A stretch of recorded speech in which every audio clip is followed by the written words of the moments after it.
Hey gang, Sally here. Thanks for stopping by today. Really appreciate that. Just want to give you a heads up that the video that you're seeing today was actually shot about a year ago in 2022. I decided to go ahead and keep publishing the older content because I've been finding it really interesting in chronicling my experience to see the difference in how I was living a year ago versus how I'm living this year. I hope you find that interesting as well. If you haven't already, please consider subscribing to the channel. If you think you subscribed, double check to make sure, because YouTube has been spontaneously unsubscribing people from a number of different channels. Give us a like, hit the notification bell, leave a comment down below, let us know what you thought of the video, and none of that costs you anything, but it all really helps out the channel and helps us get the recognition from YouTube that we're looking for. So let's roll the intro and get right into today's video.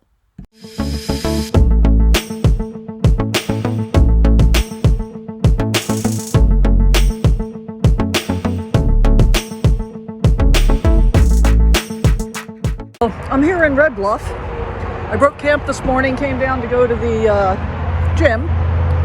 Did that and decided I want to go do some hiking this afternoon. This is going to be like the only decent day for pretty much a week. So I want to go do some hiking this afternoon. I thought, well, I think I'll just treat myself to breakfast. Then I don't have to, cook and clean up and make a mess and all that stuff. Here's where I am. Let's see if I can show you. Not sure if I got it or not. Sherry's Cafe and Pies. So I didn't think about the fact that it was Easter weekend. Oh, and the rodeo's in town here. So the place was incredibly packed. Had to wait an hour to get food. As it turns out, it would have been faster if I had just cooked and cleaned up my own mess. Probably better for me as well. But I haven't been out to eat at all since I hit the road. And I thought, why not? So, beautiful day. Worth doing. Glad I did. So I'm going to get back over here and get going. I'm heading up north a little bit. Not going to go real far north because, we got another week of rain coming up. Where I've been for the past 4 days, it's been really nice. I've really enjoyed it there. I thought about just going back there, but I do want to start heading in the direction that I need to be heading. So, yeah, we're going to do that. And here we are back at the RV. So we're going to just get back on the road. All right. We're at the William B. Ide Adobe State Park. William B. Ide was the only president of the California Republic under the Bear Flag Party proclamation of June 14th, 1846. He remained president for 22 days. But this homestead is typical of what life would have been like near the Sacramento River in the 1850s. Look at this cool stone wall. Pretty heavily trafficked area now. Wouldn't have been back then. But we've got, the big barn structure over here and the adobe house itself. Oh, and they've got an actual garden set up here with, irrigation lines and everything. But I imagine that that's probably pretty typical of what a garden would have looked like in the 1850s, except for the irrigation lines and stuff like that. So let's just head over here and see what we're able to see. This was apparently also a popular kind of commerce location.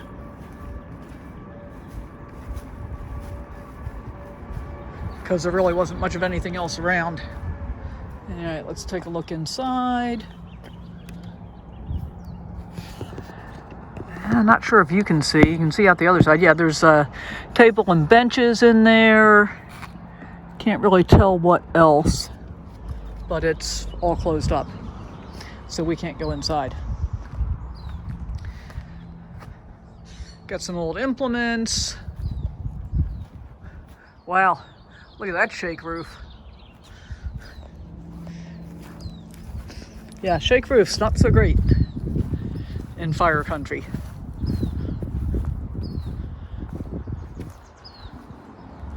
Little log saw stand. Pretty cool. There's the Sacramento River down there. Oh, this is cool. This is the adobe house. I'm guessing we probably can't go inside, but you know, we got some crockery here on the windowsill. I can see a table and chairs over there. Let's walk all the way around. Maybe we can go in the other door. This one's locked. I'm guessing that's going to be true on the other side too. Oh, we can see the bedstead and a chest of drawers, little cradle, chamber pot.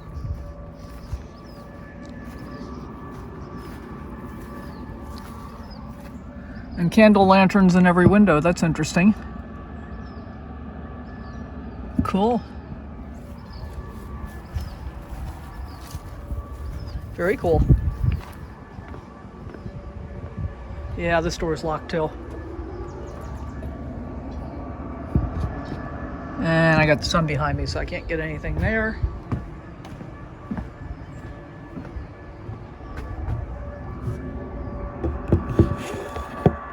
And that gives us a pretty good view of the kitchen. Cool. Alright, so it's just a little park. But I thought I'd take you along.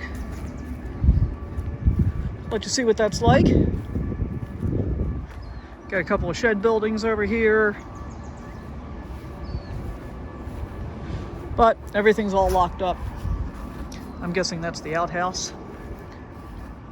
So apparently they do like period stuff, like reenactments and stuff like that from time to time. Today is not one of those times. So I'm gonna get back on the road, heading up toward Redding today, and we'll see what we can see. It's the Sacramento River Parkway, which I'm now at the head of. I thought I was going to go to the Shasta Dam Visitor Center, but the Dam Visitor Center is closed. Open Monday through Friday. But they did have a big signboard outside, and it said that this dam was built by Frank Crow, who, as it turns out, was the same guy that built Hoover Dam and Parker Dam and a few other dams, some of which I know and some of which I don't. So, absolutely gorgeous day. Hasn't worked out at all the way I expected it to, but, you know, it's a day in my RV life. Let's see what we're going to wind up. Hey guys, we're here today at the Shasta State Historic Park. That's the courthouse museum, and there's an art gallery in there across the street. That's closed. Has been for some time. I can't remember if it said why. And over here on this side of the street, we're seeing some of the foundation ruins and locations from where buildings used to be. So this was Madame Gavin's Hotel Française from the 1850s. And you can see back there, we've got some stone foundation left. And then coming over here, this area was the Charter Oak Building, Hotel and Stores from 1856. Shasta was founded in 1849 as Redding Springs. It was named Shasta June 8, 1850. It was the second county seat in Shasta County from 1851 to 1888. Metropolis, Northern California during the 1850s. End road and beginning Oregon Pack Trail until 1861.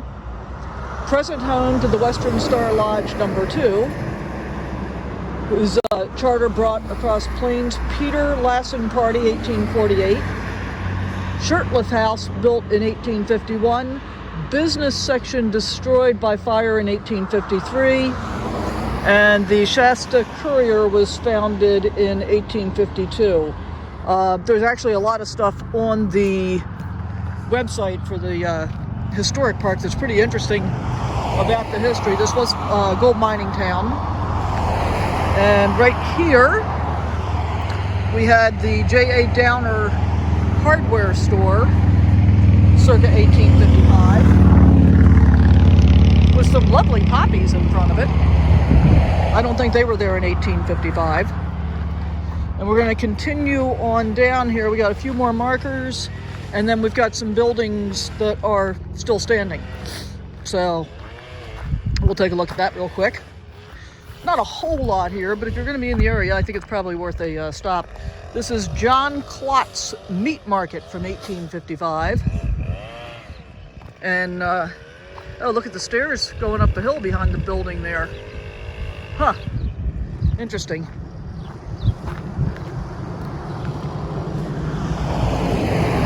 Shorty's Eatery Lunch, paninis, delis, hot dogs ahead. All right, we're going to check out these building remnants. Oh yeah, that's very cool. You can see there's some shoring up that's been done to keep the walls standing. Look at that. Sorry about the traffic noise. The park actually runs on both sides of Highway 299. So by 1849, gold in the nearby streams ran out.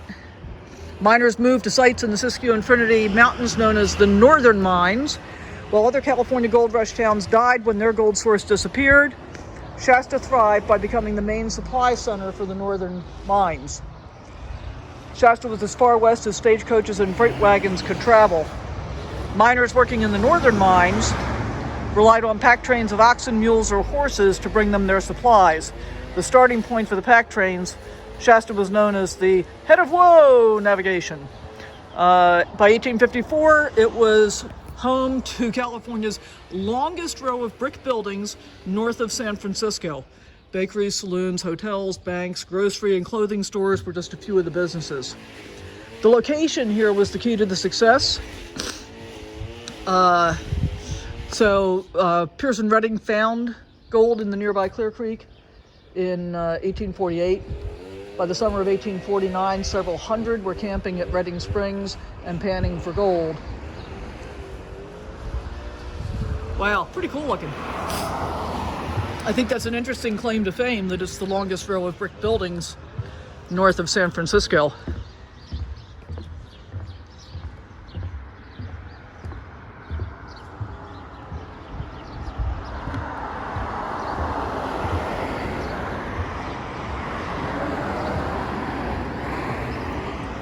Very cool. Oh, look at the stone wall all the way back there. I don't know if those steps are safe or not. I think I'm gonna give a pass. Just thinking. But we can look through here. Unsafe footing. Stay back. Okay. This is a pretty long row of brick buildings, actually.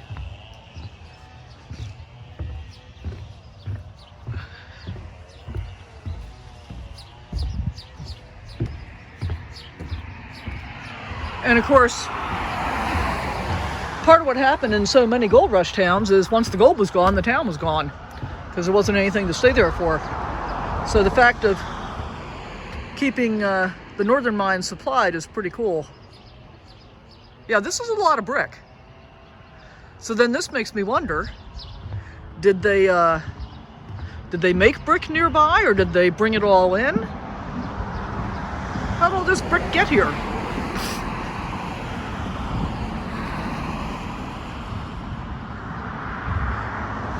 And then there were several groups that were well involved in trying to preserve the ruins.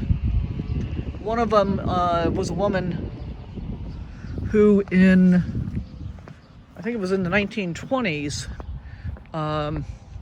donated her art collection to the museum. Oh, there's a little hiking trail back there. I think we'll hit that on the way back. And look at this tunnel into the side of the hill. All right, let's go see what that's about. Can't go in it, but I want to see what we can see in it.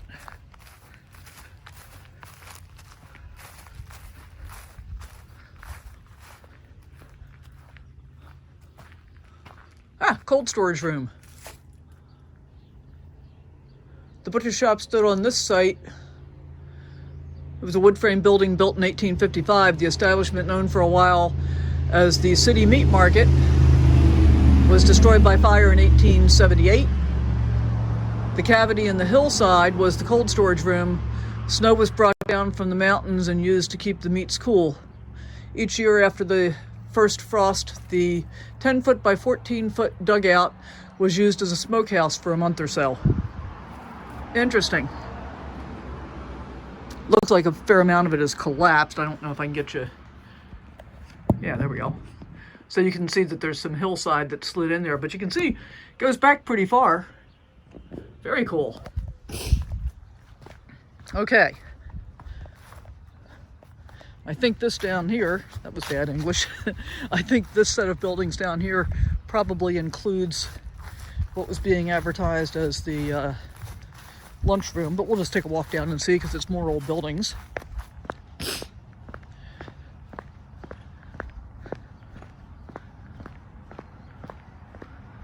Oh, this is cool. Blacksmith shop. Old drill press. Very cool. Oh yeah, some of the equipment out here. Hey, cool.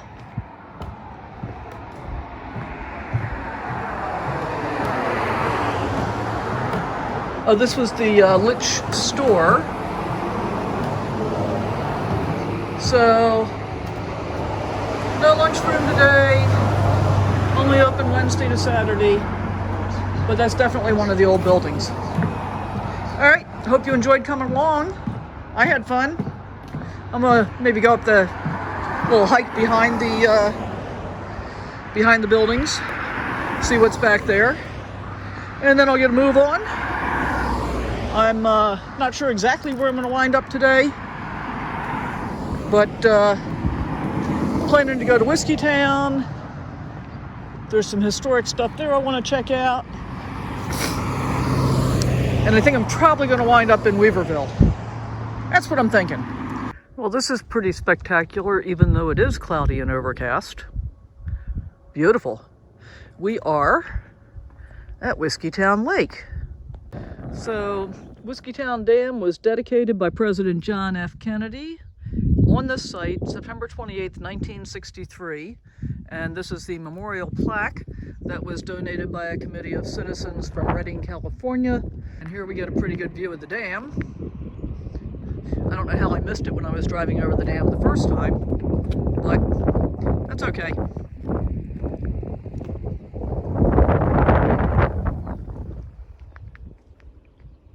We're here in Weaverville, California.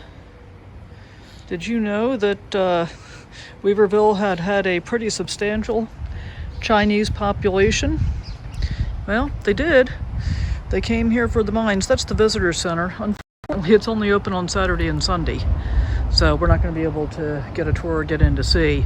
But check out this temple. So this is the Weaverville Joss House State Historic Park. Look at all the figures up on top there too. Pretty cool. I guess built on the backbone of gold mining. This says United States Bakery, 1873. And across the street here, we have the courthouse, 1854. Look at the cool architecture and stuff. Courthouse Square, Weaverville Hotel. All right, we're gonna just take a little walk down the street. Take a look down the street. Got a little bar over there. Some shops. Llama Llama Eatery and Cafe. Very cool.